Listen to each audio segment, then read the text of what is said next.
രാജകുമാരി ഇബ്നു സഖയെ അതേ തെരുവോരങ്ങളിലേക്ക് കൊണ്ടുപോയി വലിച്ചെറിയുകയാ. ഒരു കാലത്ത് ലോകമറിയപ്പെട്ട പണ്ഡിതനും പ്രഭാഷകനുമായ ഇബ്നു സഖ, ആയിരക്കണക്കിന് മുരീദന്മാരും ഖാദിമീങ്ങളും ഉണ്ടായിരുന്ന ഇബ്നു സഖ, ആ ഇബ്നു സഖ എന്ന മനുഷ്യൻ അറിവ് നഷ്ടപ്പെട്ട്, പ്രതാപം നഷ്ടപ്പെട്ട്, പണം നഷ്ടപ്പെട്ട്, ആരോഗ്യം നഷ്ടപ്പെട്ട് പേപ്പട്ടിയെ പോലെ തെരുവിൽ കിടന്ന് പുഴുവെടുക്കുകയാ. ഔലിയാക്കളോട് അനാദരവ് കാണിക്കുന്നവരുടെ ജീവിതത്തിന്റെ പര്യവസാനമാ. ഔലിയാക്കളെ ബഹുമാനിക്കാത്തവർക്കുണ്ടാകുന്ന മോശമായ അന്ത്യമാ.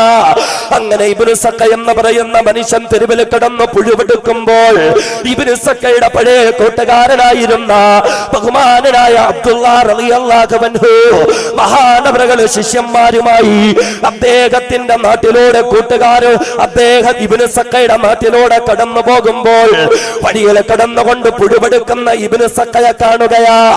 ഒരു മനുഷ്യൻ വന്നിട്ട് ഇബ്നു സഖയോട് ചോദിക്കുന്ന, ഇബ്നു സഖ, എന്ത് മോശമായ അവസ്ഥയാ ഇബ്നു സഖ, എന്ത് മോശമായ പര്യവസാനം ഇബ്നു സഖ. ഒരു കാലത്ത് നിങ്ങൾ വലിയ പണ്ഡിതനായിരുന്നില്ലേ, ഒരു കാലത്ത് വലിയ പ്രഭാഷകനായിരുന്നില്ലേ, ഇന്നെന്തെങ്കിലുമൊക്കെ അറിവുകൾ ബാക്കിയുണ്ടോ ഇബ്നു സഖ? അല്ലാഹുവിന്റെ വിശുദ്ധമായ ഖുർആനിൽ 6000-ൽ പരം ആയത്തുകൾ ഹൃദയസ്ഥമാക്കിയിരുന്ന ഇബ്നു സഖ, ഏതെങ്കിലും ആയത്തും ഓർമ്മയുണ്ടോ ഇബ്നു സഖ? അതേ ചെളിക്കൊണ്ടിൽ ഇങ്ങനെ പുഴുവെടുത്ത് കിടക്കുന്ന ആ മനുഷ്യനുണ്ടല്ലോ, തന്റെ മുന്നിലേക്ക് വന്ന് ചോദിക്കുന്ന ആ നാട്ടുകാരനോട് പറഞ്ഞു, വിശുദ്ധ ഖുർആനിലെ മുഴുവൻ ആയത്തുകളും ഞാൻ മറന്നുപോയി, എന്നാൽ ഒരൊറ്റ ആയത്ത് മാത്രമായി എനിക്കും ഓർമ്മയുള്ളത്, ഒരൊറ്റ ആയത്ത് മാത്രമായി എനിക്കും ഓർമ്മയുള്ളത്. റുബമായ വദ്ദുല്ലദീന കഫറൂ ലൗ കാനൂ മുസ്ലിമീൻ. അതേ കാഫിരീങ്ങളായ ഇസ്ലാമിനെ നിഷേധിച്ച മനുഷ്യര് ചില സമയത്ത് അവർ കൊതിച്ചു പോകും, പടച്ചവരെ ഞങ്ങളൊന്ന് മുസ്ലിമായിരുന്നെങ്കിലോ, ഞങ്ങളൊന്ന് മുസ്ലിമായിരുന്നെങ്കിലോ. കാഫിറായി കിടന്ന് പേപ്പട്ടിയെ പോലെ പുഴുവെടുക്കുന്ന ഇബ്നു സഖ തന്റെ അവസ്ഥയെ പറ്റി വിശുദ്ധ ഖുർആൻ പറഞ്ഞ ആയത്ത് ഇബ്നു സഖ ഇങ്ങനെ ആ നാട്ടുകാരന്റെ മുന്നിലോതുകയാ. ഈ സമയത്താണ് അബ്ദുല്ലാഹ് റളിയല്ലാഹു അൻഹു വരുന്നത്. മഹാനവറുകൾ വരുന്നു, തന്റെ കൂട്ടുകാരൻ ഇബ്നു സഖ പുഴുവെടുത്ത് കിടക്കുകയാണ്. ഉടൻ തന്നെ ബഹുമാനനായ അബ്ദുല്ലാഹ് റളിയല്ലാഹു അൻഹു വന്നിട്ട് ചോദിക്കുന്നു, ഇബ്നു സഖ, എന്തു പറ്റി ഇബ്നു സഖ, എന്തോരവസ്ഥയാണ് ഇബ്നു സഖ? മരണാസന്നനായി കിടക്കുന്ന ഒരു കാലത്തെ തന്റെ കൂട്ടുകാരനായ ഇബ്നു സഖ അല്പം വെള്ളം കുടിച്ചുകൊണ്ട് മരിക്കട്ടെ എന്ന് കരുതി അയാളെ പിടിച്ച് കിബിലക്ക് നേരെ തിരിച്ചു കടത്തി വിശുദ്ധ കലിമത്ത് തൗഹീദ് ചൊല്ലിക്കൊടുക്കുന്നു. ഇബ്നു സഖയ്ക്ക് കലിമ പറയാൻ പറ്റുന്നില്ല. ഇബ്നു സഖയുടെ വായിലേക്ക് വെള്ളം ഒഴിച്ചു കൊടുക്കുന്നു. എത്ര വെള്ളം കുടിച്ചിട്ട് ഇബ്നു സഖയുടെ ദാഹം തീരുന്നില്ല. എന്ന് മാത്രമല്ല, സക്കറാത്തിന്റെ സന്ദർഭത്തിൽ കലിമ പറയാൻ കഴിയാതെ ശരീരത്തിന്റെ രോഗത്തിന്റെ പേരിൽ പെടഞ്ഞ് പെടഞ്ഞ് പെടഞ്ഞ് ഖിബിലയിൽ നിന്ന് തിരിഞ്ഞുകൊണ്ട് ഏതോ ദിക്കിലേക്ക് മുഖം തിരിച്ച്, കാല് തിരിച്ച്, കണ്ണുകൾ തള്ളി നാവ് പുറത്തിട്ടുകൊണ്ട് പുഴുവെടുത്ത പേപ്പട്ടിയെ പോലെ ചത്തുപോയി ഇബ്നു സഖ. ചരിത്രത്തിൽ രേഖപ്പെടുത്തപ്പെട്ട സത്യമാണിതെങ്കിൽ എന്തിന്റെ പേരിലാ സഹോദരങ്ങളെ, എന്തിന്റെ പേരിലാ സഹോദരിമാരെ? അല്ലാഹു ആദരിച്ച ഔലിയാക്കളെ ആദരിച്ചില്ല, അല്ലാഹു ആദരിച്ച ബഹുമാനിക്ക ഔലിയാക്കളെ ബഹുമാനിച്ചില്ല. ഔലിയാക്കളോട് അനാദരവ് കാട്ടിയവർ അവരുടെ ജീവിതത്തിന്റെ പര്യവസാനം ഇതാണെങ്കിൽ അതല്ലേ അല്ലാഹു തന്നെ ഹബീബായ മുത്തിനെ കൊണ്ട് പറയിപ്പിച്ചത്, മൻ ആദാലി വലിയ ഫഖദ് ആദംതുഹു ബിൽ ഹർബ്.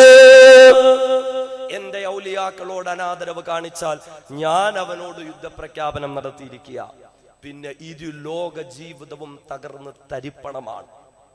ഇബ്നു സഖ വലിയ പ്രഭാഷകൻ, വലിയ പണ്ഡിതൻ. അയാളുടെ അറിവിന്റെ മുന്നിൽ ഒരാൾക്കും പിടിച്ചു നിൽക്കാൻ സാധ്യമായിരുന്നില്ല. ആ ഇബ്നു സഖ വളരെ മോശമായി പുഴുവെടുത്ത് പേപ്പട്ടിയെ പോലെ കാഫിറായി ചത്തുപോയെങ്കിൽ അല്ലാഹു റബ്ബുൽ ഇസ്സത്ത് കാത്തു രക്ഷിക്കട്ടെ, പടച്ച തമ്പുരാൻ കാത്തു രക്ഷിക്കട്ടെ. ഔലിയാക്കളെ ബഹുമാനിക്കണം, അവരെ ആദരിക്കണം. ഔലിയാക്കൾക്ക് അല്ലാഹു കൊടുക്കുന്ന പ്രത്യേകമായ സഹായമാണ് അവരുടെ കറാമത്തുകൾ. അവരുടെ ജീവിതത്തിൽ ഔലിയാക്കളിലൂടെ പ്രകടമാക്കപ്പെട്ട കറാമത്തുകളെ നിഷേധിക്കരുത്. അതിനെപ്പറ്റി എന്ന് പറഞ്ഞാൽ സ്വീകാര്യയോഗ്യമായതാണ്.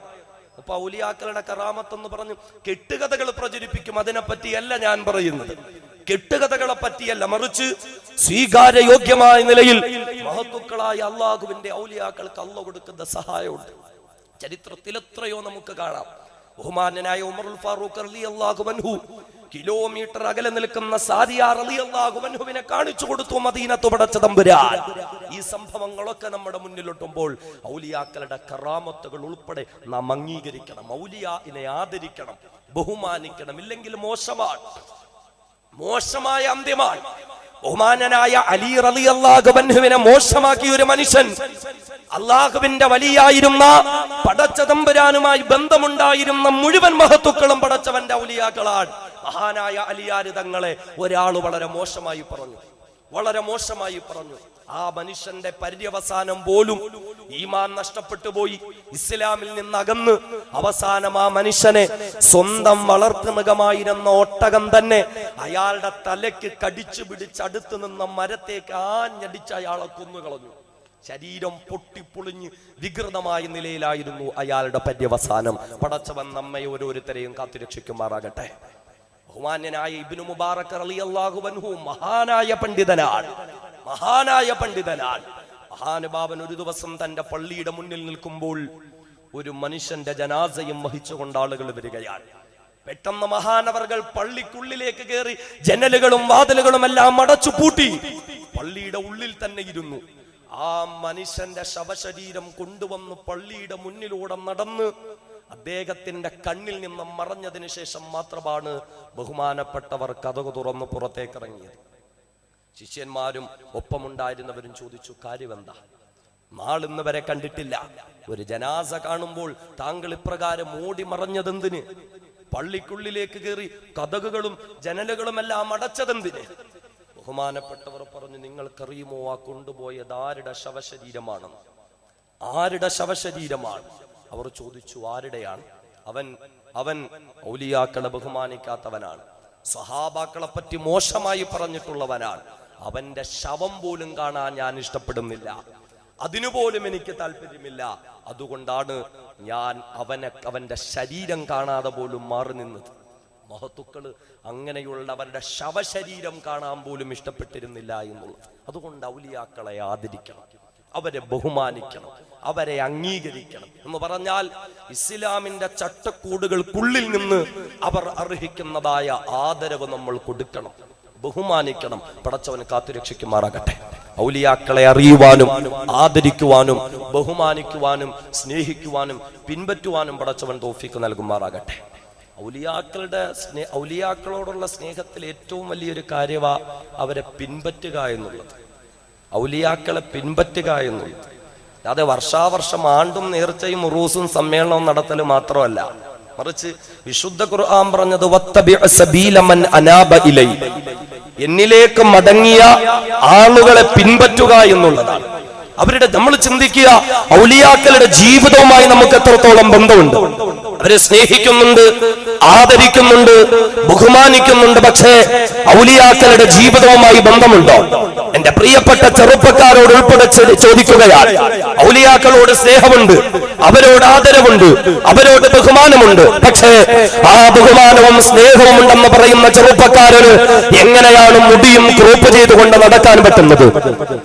അങ്ങനെ സ്നേഹമുണ്ടെന്ന് പറയുന്ന ചെറുപ്പക്കാരന് എങ്ങനെയാണ് ഗാനമേളകളുടെയും അതേപോലെ തന്നെ ന്യൂ ജനറേഷൻ ട്രെൻഡുകളുടെയും പിന്നാലെ നടക്കാൻ സാധ്യമാകുന്നത്?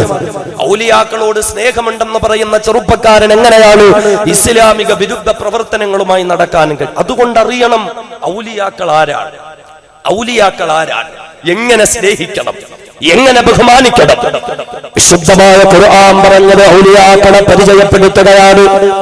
ആദ്യം പടച്ചതാ തമ്പുരാൻ ഔലിയാക്കളുടെ സ്ഥാനവും മഹത്വവുമാണ് പറഞ്ഞ് പരിചയപ്പെടുത്തിയത്. അലാ ഇന്ന ഔലിയാ അല്ലാഹ് ലാ ഖൗഫുൻ അലൈഹിം വലാ ഹും യഹ്സനൂൻ.